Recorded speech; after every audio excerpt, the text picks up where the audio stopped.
Donald Trump defiant following a shooting at a campaign rally. The former president says evil will not win and calls on America to stay united. Take a look at what happened.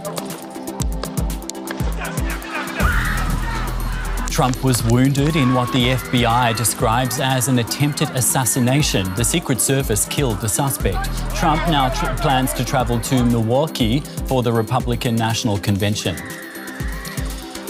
Well, US President Joe Biden has ordered a full investigation into the shooting. Speaking at the White House a short time ago, Biden appealed for America to unite. Last night, I spoke with Donald Trump. I'm sincerely grateful that he's doing well and recovering. And we had a short but good conversation. Jill and I are keeping him and his family in our prayers. We also extend our deepest condolences to the family of the victim who was killed. He was a father. He was protecting his family from the bullets that were being fired. And he lost his life. God love him. We're also praying for the full recovery of those who were injured. And we're grateful to the Secret Service agents and other law enforcement agencies and individuals who risked their lives literally for our nation. As I said last night, there is no place in America for this kind of violence or any violence for that matter. An assassination attempt is contrary to everything we stand for as a nation, everything. It's not who we are as a nation. It's not America. And we cannot allow this to happen. Unity is the most elusive goal of all, but nothing is important than that right now, unity. We'll debate and we'll disagree.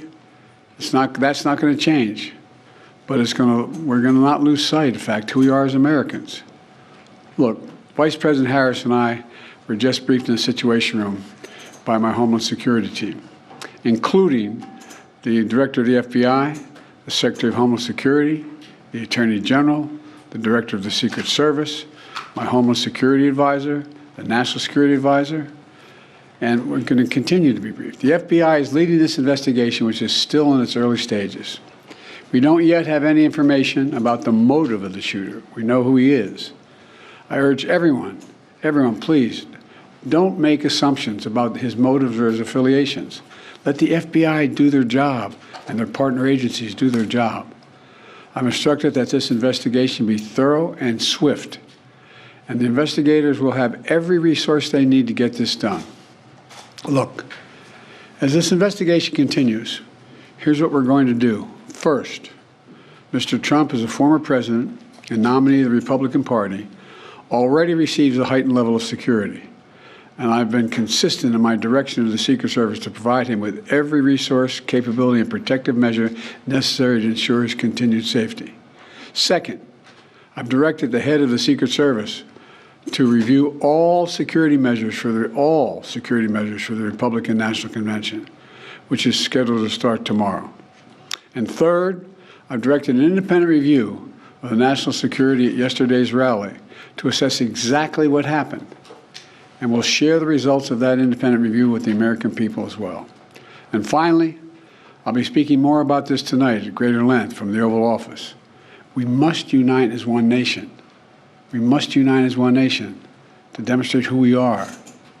And so may God bless you all, and may God protect our troops. Thank you very much. Mr. President, when you spoke to President Trump... US President Joe Biden there. Well, earlier I spoke with DW correspondent Stephen Simons, who was outside the White House. He told me that security forces are on high alert.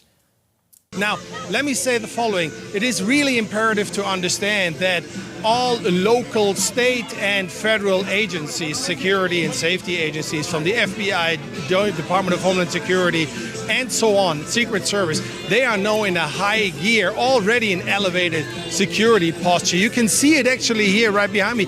We would be able to be way down there at the White House and do this here for you, talk to you, but we're pushed back and tourists are pushed back now across the Lafayette Park here. And that is just a little thing, but this is implementation of a different safety and security posture, which is already here implemented and which will be, of course, implemented in Milwaukee. You will see that in the next coming days, lots of police, lots of Secret Service lots of prevention and monitoring behind the scenes and visible to anybody who is there and to viewers on TV. And that's where we are right now in America. The president has to come out to make sure that everybody stays kind of calm and that anybody who is involved in campaigning for one or the other party is cooling down the language. Less animosity, less hate, if you will, in what you say against the other person. Be a political contender, but do not be enemies. Stefan Simons there. Well, Donald Trump is heading to Milwaukee in Wisconsin for the Republican National Convention. Our Washington Bureau Chief Ines Paul is there. Yeah, and President Biden, of course, tried to do the same thing what he tried to do last night, immediately after the news broke that President Trump was shot at here. We talked to many Republican voters and also the delegates who are here to nominate President or former President Trump as their presidential candidate. And they, of course, say that they don't trust Joe Biden. Many of them go even further, saying that he and his White House is behind the attempted assassination, saying that because Biden wouldn't have any other chance to beat Donald Trump, therefore they kind of hired this shooter. I'm, of course, just quoting those Republicans we talked to, but I tell you, many think like that here in Milwaukee. Certainly some conspiracy theories going around. Ines, there is a lot of scrutiny on how the shooting on Trump could have happened. I'm interested, can you just give us a sense of the security situation where you are at the convention today?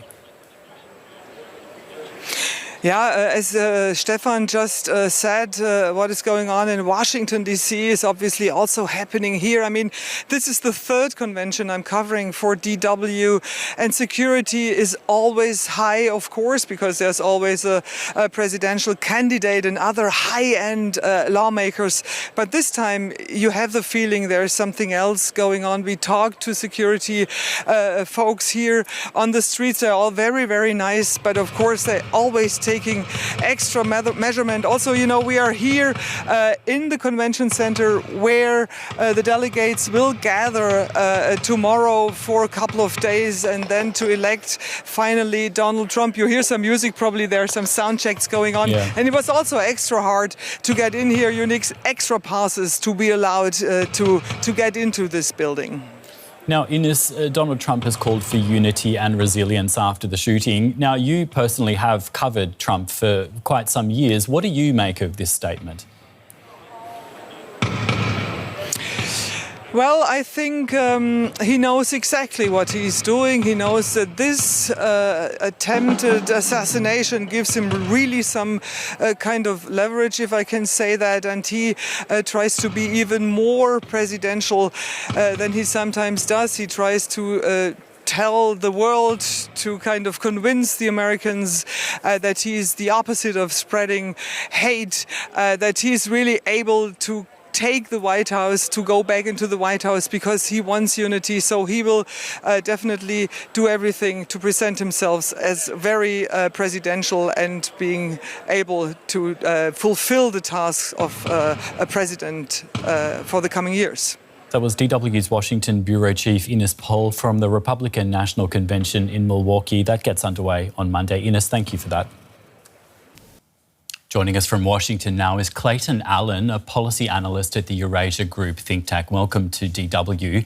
Leaders from around the world have warned of the threat to democracy posed by violence like this shooting. Tell us, do you believe democracy in the US to be under threat? I don't believe democracy is under threat, no. I think that this is rather a symptom of a long-running issue in the US, which is that basically, the U.S. is the only major democracy that has a high degree of distrust among its own voters. It's very difficult for the U.S. to run an election that's not disputed or not held in some degree of skepticism by at least a portion of the electorate.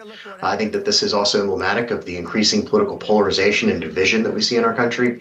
I don't think that this suggests that democracy itself is at risk, but rather this is the most egregious and most obvious symptom of a long-running issue of increasing polarization in our country. You're talking about distrust and polarization. Do you think this shooting on the back of that is going to change how politics in the US is done?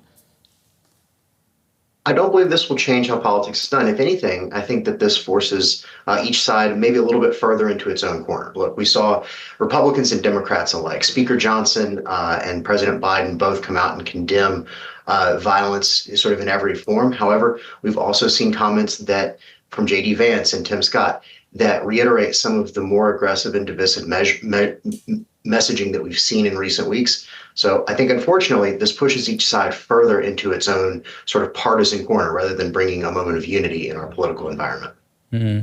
Trump himself reacted, I guess, within seconds of this happening. He raised his fist in a signal of defiance and strength. That's, of course, really gone around the world. How do you think this could impact the upcoming election?